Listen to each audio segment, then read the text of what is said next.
Halo, assalamualaikum everybody. Assalamualaikum. Jumpa lagi dengan saya Abi Ahmad Voice ya.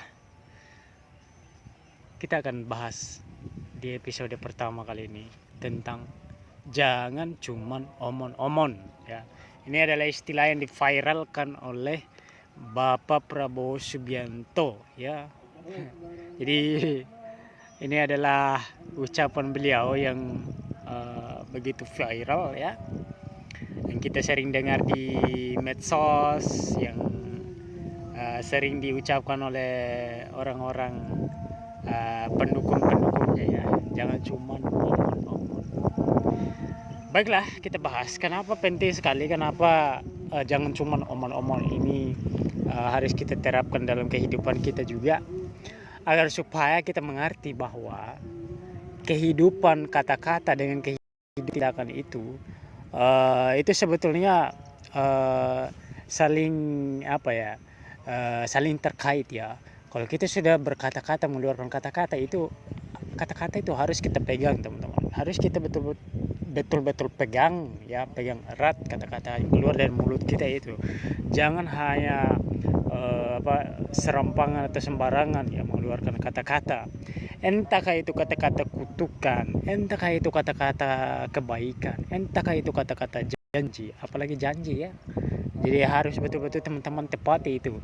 Kalau janji tidak ditepati ya jadinya itu namanya ingkar janji, dan orang yang ingkar janji sulit dipercaya. Jangankan Tuhan ya mau percaya pada orang tersebut, sesamanya saja dia akan lari tunggang langgang dari orang-orang yang terbiasa mengingkar janji ya. Kita sebut saja penipu lah ya, seperti itu.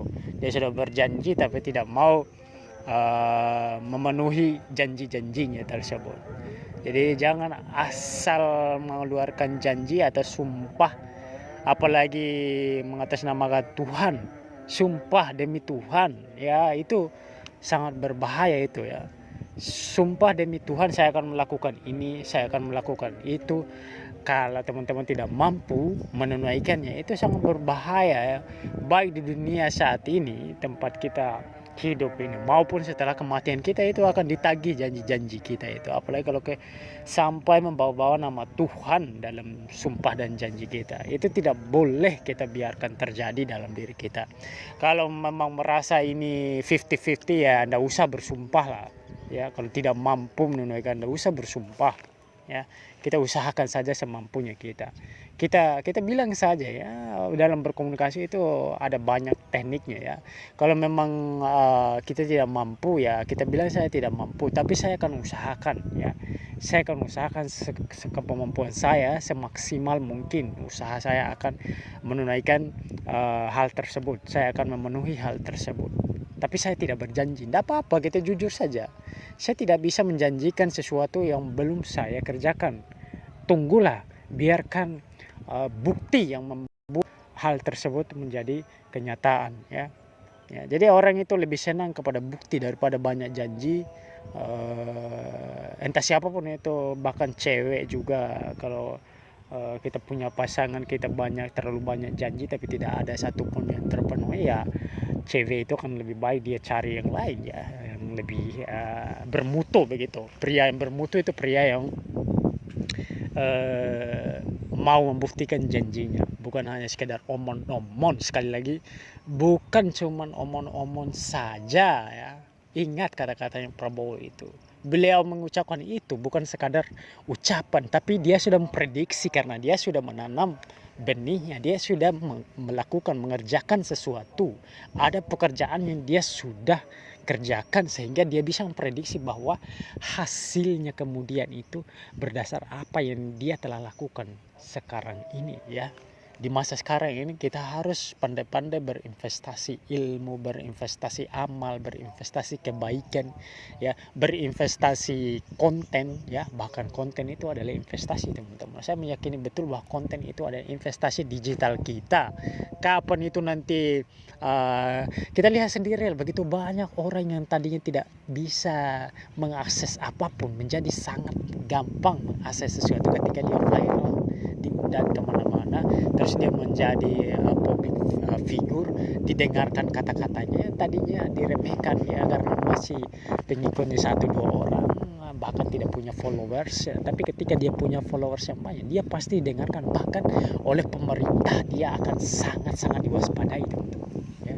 Karena kata-katanya bisa jadi ajimat ya, bisa jadi menggerakkan massa ya, gampang menggerakkan massa. Tapi tentu saja kalau kita bertujuan itikat kita baik ya, kita mau terkenal itu karena itikat kita baik ya, tentu saja terkenal itu bukan sesuatu yang terlarang, teman-teman. Justru semakin kita terkenal itu semakin kita punya rasa tanggung jawab yang tinggi ya, untuk menjaga lisan kita, kata-kata kita, tindakan kita, semakin berhati-hati dalam hidup ini, teman-teman. Rasul kita itu mengajarkan bahwa kalau kamu tidak bisa berkata-kata yang baik, lebih baik diam ya. Apa sih artinya? Tidak perlu lagi saya jabarkan artinya, itu saja artinya ya. Kalau kamu tidak bisa ya berucap kata-kata yang baik, lebih baik kamu diam, karena bisa saja terpeleset nanti ya. Lebih baik kamu diam ya. Jadi begitu. Tapi yang harus kita lakukan adalah bahkan dalam berkomunikasi pun kita sampaikan dengan elok ya, dengan yang terbaik ya, yang bisa kita sampaikan, yang ada faedahnya begitu. Dalam ceramah pun itu sebetulnya saya bisa katakan ya, kata-kata itu, teman-teman, walaupun Pak Prabowo bilang jangan cuma omong-omong, tapi kata-kata itu bisa menjadi pendorong semangat orang, memotivasi orang juga. Itu diawali dengan kata-kata. 1-2 kalimat yang terucap dari mulut orang yang bijaksana bisa menggerakkan orang, bahkan membuat orang tersebut menjadi tokoh terhebat. Bayangkan, siapa yang tidak kenal dengan tokoh yang bernama Sultan Muhammad Al-Fatih? Hampir semua orang membaca sejarahnya, ketika dia mampu menaklukkan bentengnya yang sangat kokoh, yang tidak bisa dikalahkan, yang tidak bisa ditaklukkan selama beribu tahun ya. Tapi dia mampu dengan hanya mendengarkan gurunya ya. Dia mendengarkan kata-kata nasihat motivasi gurunya. Jadi jangan juga kita anggap bahwa kata-kata itu hanya sekedar bacotan. Ada kata-kata yang tersirat, ada juga kata-kata yang tersurat ya. Kata-kata yang tersirat, kata-kata yang terus motivasi itu, saya selalu bilang begini, teman-teman, jangan kamu menganggap remeh seseorang yang sedang memotivasimu. Bisa jadi dia sudah mengalami berbagai hal yang sangat menyakitkan, tetapi dia mampu melalui itu. Kemudian dia mau bercerita, biarkan saja dia bercerita. Ngapain kita mengatakan dia cuma hanya jual kata-kata, dia cuma hanya pandai bicara. Justru dia pandai bicara itu juga menjadi skillnya dia, kemampuannya dia. Belum tentu teman-teman yang mendengarkan ini bisa berbicara seperti para content creator, orang-orang yang sering memotivasi kita itu. Justru mereka itu kemampuan skillnya mereka ya memotivasi orang. Di situ skillnya, ngapain kita batasi? Karena masing-masing orang itu punya skill yang berbeda-beda. Dia bisa sukses dengan skill komunikasi. Jangan anggap remeh ya, komunikasi itu, teman-teman, adalah skill yang paling basic. Fundamentalnya orang untuk sukses adalah skill komunikasi. Dalam hal pemasaran, orang butuh skill komunikasi yang jitu ya. Dalam hal berdialog, dalam hal berpidato, dalam hal menyampaikan aspirasi ya. Kalau orang pintar berkomunikasi, berdialog ya, komunikasi bisa menjadi senjata yang paling ampuh untuk memenangkan perdebatan, untuk memenangkan customer, untuk memenangkan hati orang-orang. Rasulullah itu orang yang paling pandai berkomunikasi. Dia sangat elok dalam berkomunikasi, tutur kata dan semuanya tertata ya, terstruktur dengan amat-amat komplit, amat-amat baik, amat-amat bijaksana, sehingga orang hatinya mudah ya digerakkan, disadarkan. Orang yang tadi hatinya sangat keras menjadi sangat lembut ya. Karena kenapa? Rasulullah itu tidak pernah membalas orang-orang yang mencacinya dengan kata-kata sumpah serapah. Dia justru membalasnya dengan perbuatan yang ahlakul ahlakul karimah, ya, ahlak yang paling terbaik lah, yang paling mulia, ya. Dengan ahlak seperti itu, bagaimana orang bisa berpikir dan tidak mau menghormati orang semulia ini, ya. Orang akan berpikir aku lebih rendah dari dia. Dia mampu, ya, membalas kejahatanku dengan kebaikan. Bayangkan teman-teman, dihina, dicaci maki, dikatai gila, ya, difitnah, dituduh macam-macam sekali tuduhan, ya, macam-macam sekali tuduhan. Kita harus mampu seperti beliau juga, ya. Walaupun tidak mendekati 100%, setidaknya kita menjadikan beliau role model, ya, dalam level-level tertentu, ya. Dalam hal berkomunikasi saja itu kita jadikan saja beliau adalah role model kita. Maka jangan cuman omon-omon itu yang diviralkan oleh Pak Prabowo, ya, presiden kita saat ini, kita terapkan dalam kehidupan kita, teman-teman. Kita buktikan bahwa diri kita ini ada sesuatu yang maha dahsyat lah istilahnya. Tuhan menciptakan kita ini dengan sepasang mata saja itu sudah luar biasa. Kita melihat apa saja bisa kita lihat, ya, kita bisa lihat bahkan masa depan itu kita bisa prediksi loh dengan penglihatan kita, dengan membaca data-data. Kalau data-data yang seperti ini kita tahu arahnya nanti kemana, ya. Jadi jangan anggap sepele, ya, jangan cuma omon-omon, tapi yakini juga bahwa kata-kata itu bisa memotivasi manusia untuk kembali bangun loh, jangan terus tidur, ya, tidur dalam seperti inilah, kondisi saya tidak memungkinkan lah, ya. Pada awalnya orang bilang tidak mungkin sampai pekerjaan itu selesai, kan. Kata Mandela itu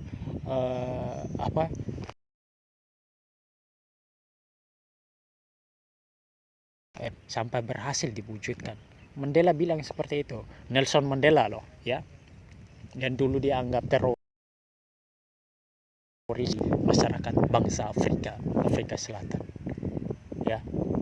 Bayangkan semua juga dianggap tidak mungkin sampai itu berhasil terwujud, ya. Apa itu dulu juga dianggap tidak mungkin, mustahil. Bayangkan orang-orang yang mental, orang yang sedang ingin mewujudkan sesuatu itu sangat-sangat buruk, ya, sangat-sangat buruk, ya. Dia sendiri tak mampu, tapi dia menyamaratakan ketidakmampuannya dengan kemampuan orang lain. Orang lain tentu saja mampu, ya, melihat kemampuannya, bisa melihat kemampuannya, sementara dia hanya melihat kemampuannya, sehingga dia menyamaratakan bahwa kalau saya tidak mampu, dia juga pasti tidak mampu. Belum tentu, saudara-saudara, belum tentu, ya. Saya dengan Anda itu berbeda, ya. Berbeda dalam hal kapasitas pengetahuan, apa yang diinput, informasi, ilmu dan sebagainya, skill bahkan, ya. Anda mungkin bisa punya 100 skill, saya mungkin bisa 200 skill, ya. Atau Anda yang lebih banyak skillnya dari saya, ya. Tidak ada yang tahu pasti, ya. Jadi kita tidak boleh meremehkan kemampuan orang, ya.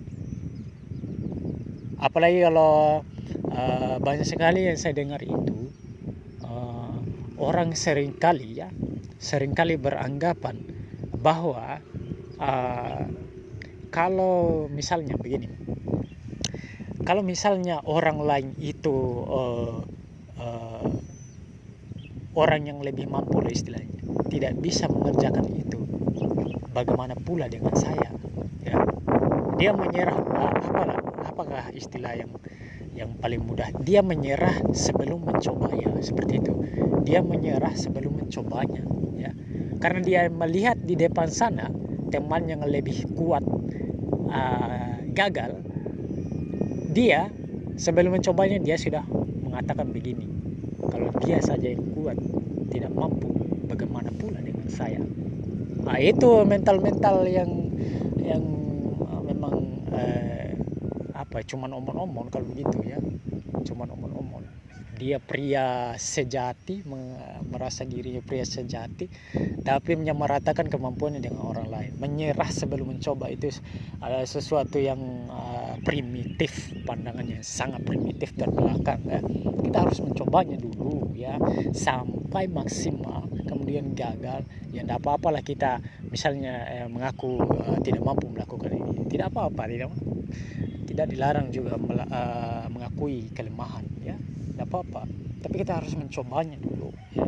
Begitupun ketika kita terjun menjadi misalnya mau menjadi konten kreator misalnya ya, terus kita upload 1-2 video terus tidak ada yang nonton dan sebagainya, saya tidak mampu, langsung dia bilang saya tidak mampu. Bagaimana mau melihat data dengan presisi kalau hanya 1-2 video terus karena alasan tidak ada yang menonton dia sudah langsung justice dirinya tidak mampu? Harusnya dia konsisten dulu lah ya, berapa bulan, bahkan itu proses itu teman-teman butuh waktu yang lama untuk menjadi seseorang ya. Untuk terbentuk menjadi seseorang itu butuh waktu dan effort kerja keras yang begitu lama dan serius ya. Jadi kerjanya bukan cuma main-main ya, betul-betul disiplin ya, disiplin sama konsisten. Kalau itu tidak ada itu orang yang konsisten posting video, yang videonya tidak ditonton, pasti selalu ada yang tonton. Cuma kalau misalnya video pertama kita tidak ada yang tonton, kita koreksi dulu apa-apa yang masih salah ini, sembari kita lihat video-video lain ya, video orang lain yang banyak jumlah viewsnya, apa yang dia lakukan, apakah hashtagnya, apakah hooknya, kata kunci dan visualisasinya, gambarannya ya, atau memang kontennya, isi kontennya ya, tidak masalah ya, kita usahakan saja dulu ya, usahakan yang terbaik menurut kita. Misalnya terbaik itu belum tentu bagi orang lain itu juga terbaik, teman-teman. Kita harus belajar dari sekitar kita, orang-orang yang sudah berhasil duluan. Saya pun saat ini sedang masuk di Shopee affiliate dan TikTok affiliate ya teman-teman. Saya belajar juga dari orang-orang yang ratingnya teratas, yang penjualannya terbaik. Saya saat ini memang sangat entah kenapa saya itu sangat suka sekali dengan yang namanya digital marketing, affiliate marketing, yang berkaitan dengan marketing lah, karena bagi saya itu semua hal di dunia ini adalah marketing ya. Kenapa saya bisa katakan seperti itu? Bahkan konten itu sebetulnya marketing ya, tempat kita menjual ya. Menjual, kalau memang disebut menjual ludah ya terserah ya dari orang-orang. Namanya juga komunikasi itu kan skill ya, itu skill itu yang kita jual. Namanya juga bisa saja orang itu begini ya, saya juga ya menyerap semua komunikasi orang-orang di berbagai konten itu untuk saya pelajari bagaimana mereka berkomunikasi, terus saya ambil comot beberapa kata yang intelek dari mereka itu, saya comot, saya pakai juga di konten-konten saya ya, agar terlihat lebih profesional gitu. Dari awalnya misalnya kalau di awal-awal itu kita kata-kata kita itu belibet dan sebagainya, memang seperti itulah pembelajaran. Di awal-awal memang agak susah kita pikirkan, tapi semakin berjalannya waktu, seperti mengendarai atau belajar mengendarai sepeda, awal-awalnya kita jatuh, tapi pada akhirnya kita langsung mulus melaju kencang ya di atas aspal, bahkan di atas dataran terjal ya, sepeda gunung ya. Saya biasa juga goes pakai sepeda gunung ya. Jadi sekali lagi jangan cuma omon-omon, tapi yakinilah bahwa kata-kata juga itu adalah inspiratif ya. Kita kerjakan apa yang bisa kita kerjakan, terus kita cari juga inspirasi dari orang lain, motivasi mereka. Saya selalu mengambil motivasi dari orang lain. Dikala saya lagi down, saya mengambil inspirasi, motivasi dari orang lain. Misalnya kalau saya tidak ada penjualan, saya melihat ada orang yang menjual. Wah, bagaimana caranya teman-teman? Wah, ada dia bisa menjual. Saya harus belajar dari orang itu. Nah, ketika dia bercerita caranya, saya copy paste dulu. Kalau belum berhasil, saya modifikasi. Ada ilmu ATM. Dari dulu saya selalu menerapkan ilmu ATM amati tiru modifikasi. Nah itu yang diterapkan juga sama bangsa Cina sana. Dulu di awal-awal dikatakan bangsa imitasi lah, bangsa yang suka menjiplak lah. Sekarang mereka mampu bahkan produksi pabrik-pabrik mobil listrik mereka mungkin lebih banyak dari mobil listrik dari Amerika dan Eropa sana. Amerika dan Eropa kewalahan dengan banjirnya impor ya, mobil impor dari Cina. Dan di Indonesia sendiri mobil-mobil Jepang mulai kewalahan juga. Nanti lama-lama juga mobil Cina akan membanjiri Indonesia dan orang-orang akan meninggalkan mobil-mobil yang mahal itu ya. Dulu mereka itu sangat seenaknya menaikkan harga mobilnya, tapi ketika masuk mobil-mobil murah, namanya kita mental-mental orang-orang yang suka spending uang ya. Kalau ada yang murah dan bisa dipakai dan aman-aman saja, mending kita pakai itu ya. Mobil-mobil Cina juga banyak yang berkualitas kok. Kita tidak terlalu anti-anti banget sama produk-produk Cina. Bahkan HP yang saya pakai ini mungkin made in Cina juga, ini saya tidak lihat juga ya speknya. Tapi saya yakin 100% ini made in Cina ya. Karena ini HP Oppo. Jadi begitu teman-teman. Tidak apa-apa kita modifikasi caranya orang lain asal tidak mengklaim ya, tidak mengklaim bahwa misalnya originalitasnya itu misalnya kalau video orang lain kita re-upload kemudian kita kata itu video saya sendiri, bahaya itu.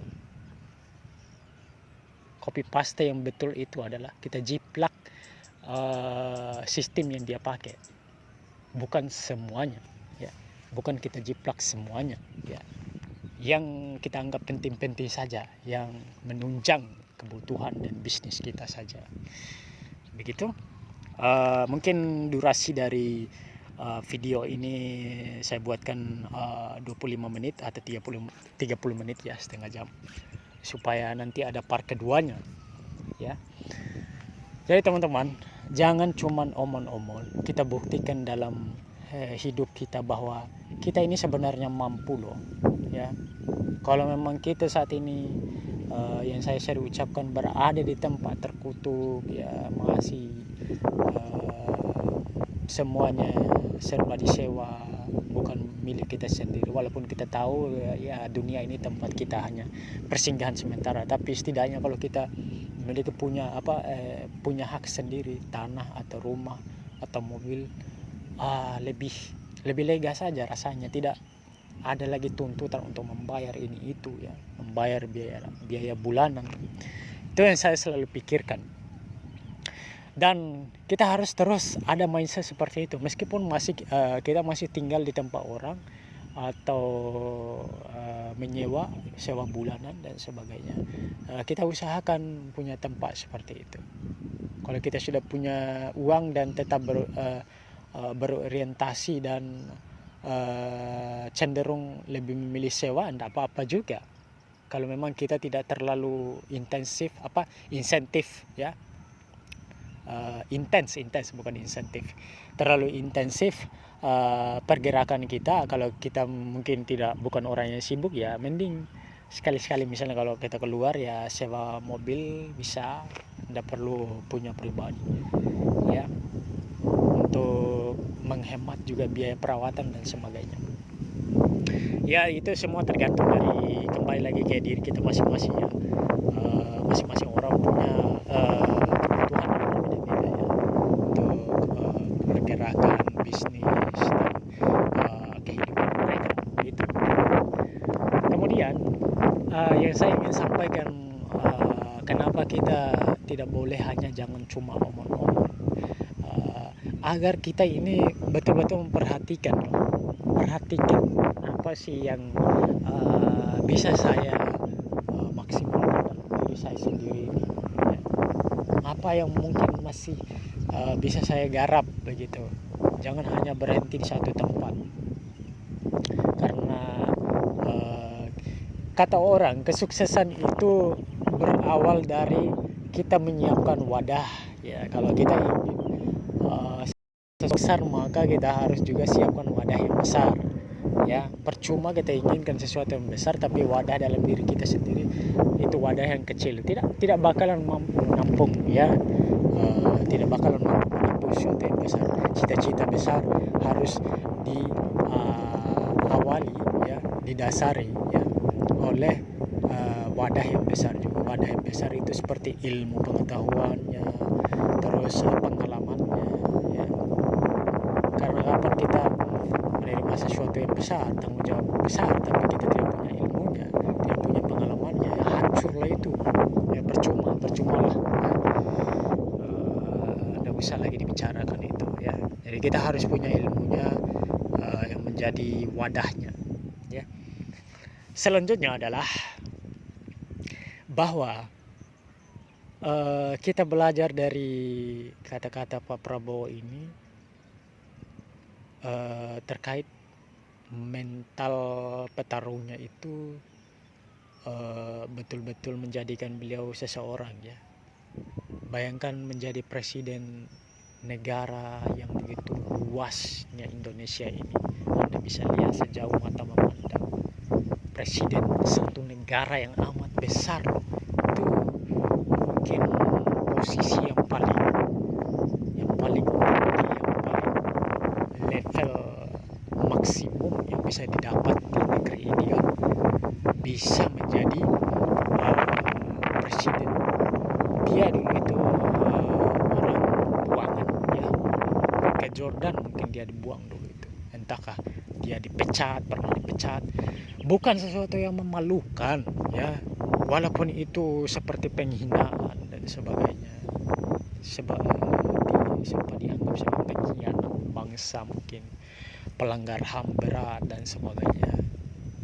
Harusnya kalau dia itu pelanggar HAM, ya sediakan meja hijau itu terbuka lebar.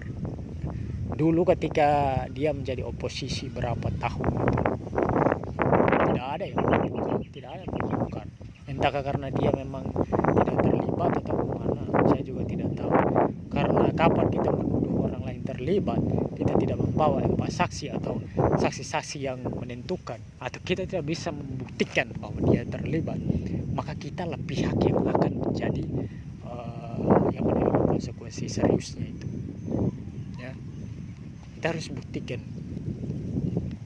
Jadi meskipun beliau adalah orang yang banyak yang dulu banyak penentangnya, terutama dari kalangan kritikus ya, para aktivis ya, yang menurut saya memang vokal ya, wajar mereka menyuarakan karena mereka aktivis, tapi harus mereka buktikan ya. Kalau terbukti saya juga mendukunglah beliau dihukum seberat-beratnya kalau terlibat dalam kekerasan, pelanggaran HAM ya.